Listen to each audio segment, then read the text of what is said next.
It's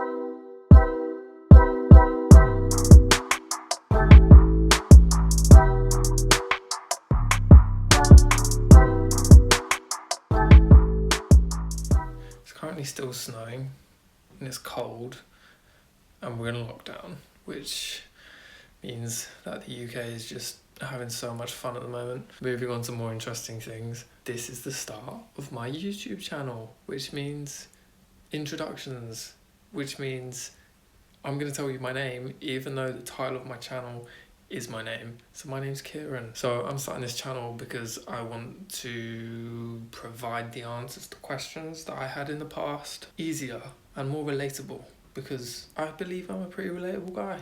So that's why I'm here, and that should do for the intro. I think that's got everything covered. So the first video is going to be all about building a diet and the habits that you should implement alongside said diet plan to actually make sure it works and it's not just some fancy words on a piece of paper. So I'm going to go sit down and talk you through 3 habits that you should be using to make sure that your diet is actually working.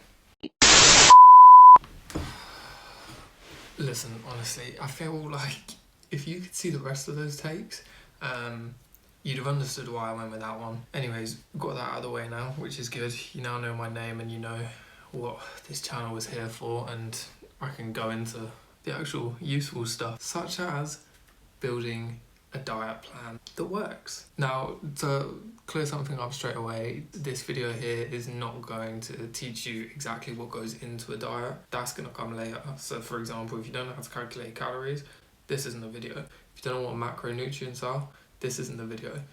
This video is for maybe those people that do know what those things are, but they're just not implementing them. So like I said before, they're fancy words on a piece of paper, but they're not actually getting anywhere because they're not following it. This will help you follow it. That's what the video is for, and that's why you should stay and watch the rest. Okay, so tip number 1 is going to be make a template meal plan.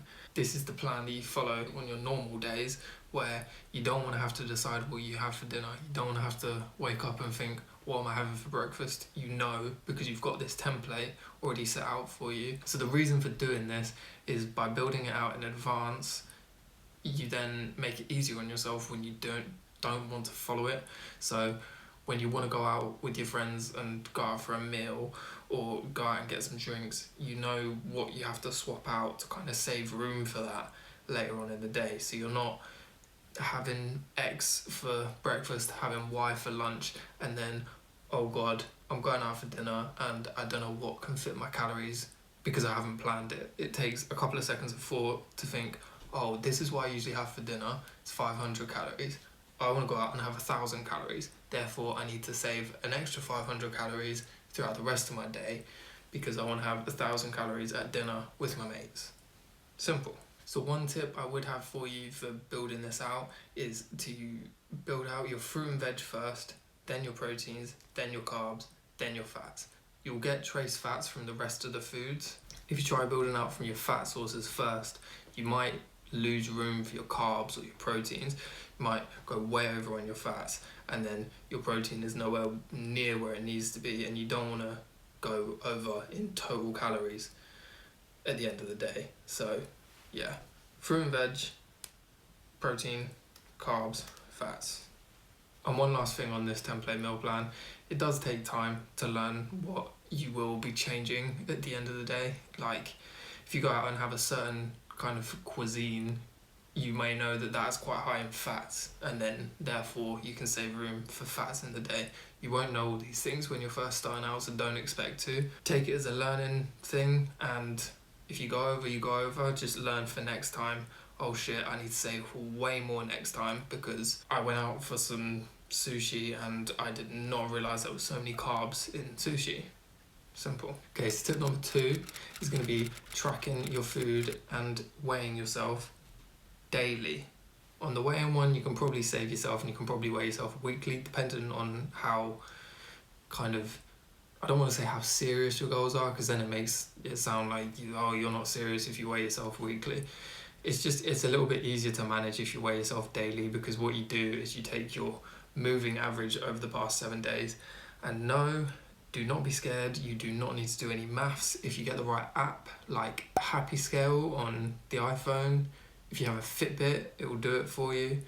And there's probably some other ones out there as well. If you use these apps, they take the moving average for you. Basically, taking your moving average is going to make things easier, and it's going to make you realise that you are getting towards your goals, even without the days that you might not seem like you are. For example, if you're trying to lose weight, you're going to have days where you go up and you're going to have days where you go down. The moving average, more often than not, if you're doing it correctly, it will always be going down.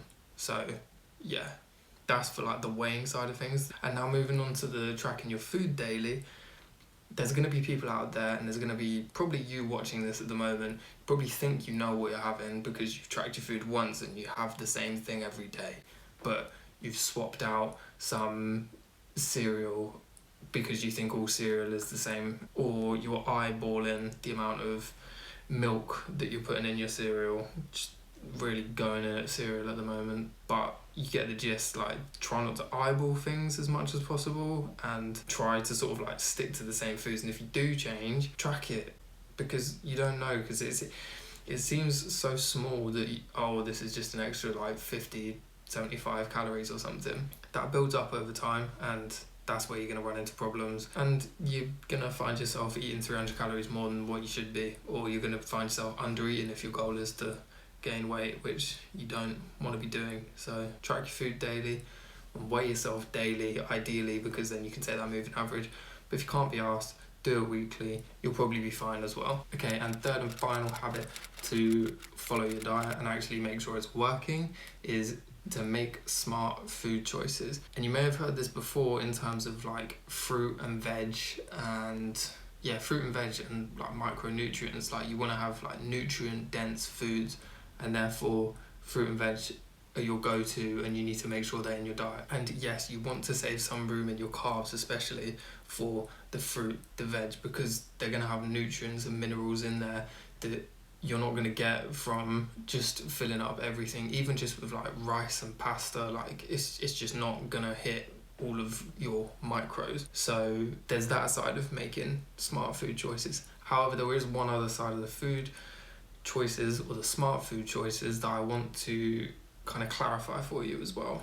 Say for example you want to lose weight, and therefore you need to be in a calorie deficit. Therefore you're eating less calories than you're burning, and you're more than likely going to get a little bit hungry at times, especially if you're eating foods that aren't highly satiating, i.e. don't make you full. For example, I don't know all of the ins and outs, but there is probably somewhere on Google that you can find foods that are high in satiation and foods that are low in satiation. I just know, for example, potato is generally way more satiating than rice. So if you were to get 100 grams of carbs from potato, and if you were to get 100 grams of carbs from rice, this rice is not going to fill you up as much as this potato, and therefore if you're getting hungry, it would make sense to choose the potato over the rice.